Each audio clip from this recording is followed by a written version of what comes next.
Mr. Mattarella has handed Italy to the European Union, it has been claimed, after he stepped in to try and block the anti-establishment coalition between Five Star Movement (M5S) and Lega. As the markets tumbled, Mr. Mattarella vetoed their appointment of a Eurosceptic finance minister, sparking political crisis. Five Star's Prime Minister Giuseppe Conte resigned in outrage, and in came Mr. Mattarella's choice, former International Monetary Fund official Carlo Cottarelli.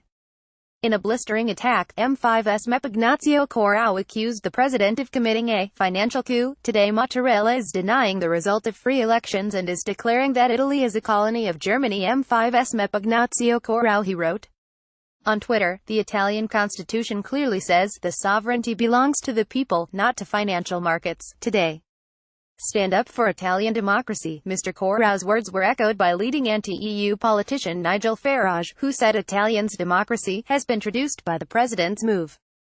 According to Mr. Farage, who spoke during a European Parliament plenary session today, President Mattarella was bullied into going against Italian voters' wishes. GETTYA Five Star Movement MEP accused President Mattarella of turning Italy into a colony of Germany during a debate on the EU's budget. Mr. Farage said, Italy has been mentioned in their net contributors to this budget. They question what the euro has done to their economy. They feel they are a victim of the European Union's immigration policies. As a result of all this, they voted in a new government, only to find that bullying and hectoring from the European Commission has been listened to by the Italian president. In the last 48 hours, their democracy has been traduced.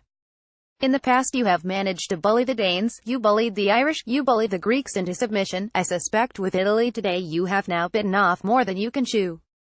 Bring on more elections and bigger Eurosceptic victories. Tory MP Jacob Rees-Mogg also weighed in, saying that the situation tells you all you need to know about the European elite's suspicion of democracy and desire to thwart voters who have been impoverished by the ideology of the EU. President Mattarella rejected the nomination of Paolo Savona as economy minister on Sunday night because he feared his anti-Euro ideas would have cost Italians their savings. The move led Giuseppe Conte, the PM chose by Lega and M5S, to resign. Both Lega leader Matteo Salvini and M5S political chief Luigi Di Maio blasted the president's decision. Mr. Di Maio said, "We were a few steps away from forming a government and we were stopped because in our cabinet there was a minister who criticized the EU, and Mr. Salvini accused the president of being biased and leaning towards the European Union." He added, in a democracy, if we are still in a democracy, there's only one thing to do, let the Italians have their say. Getty President Mattarella vetoed the appointment of 81-year-old anti-Euro economist Paolo Savona. President Mattarella has asked Carlo Cottarelli, a former International Monetary Fund (IMF) official, to form a technical government to last until 2019, after the approval of the country's budget. But the two Eurosceptic parties, which together hold more than 50% of the seats in Parliament, are likely to back him for his pro-austerity past. During his time at the IMF between 2008 and 2013, Mr. Cottarelli backed severe austerity measures. Among them, he recommended government cuts worth €32 billion, which included a squeeze on pensions. This policy helped him gain the nickname, Mr. Scissor.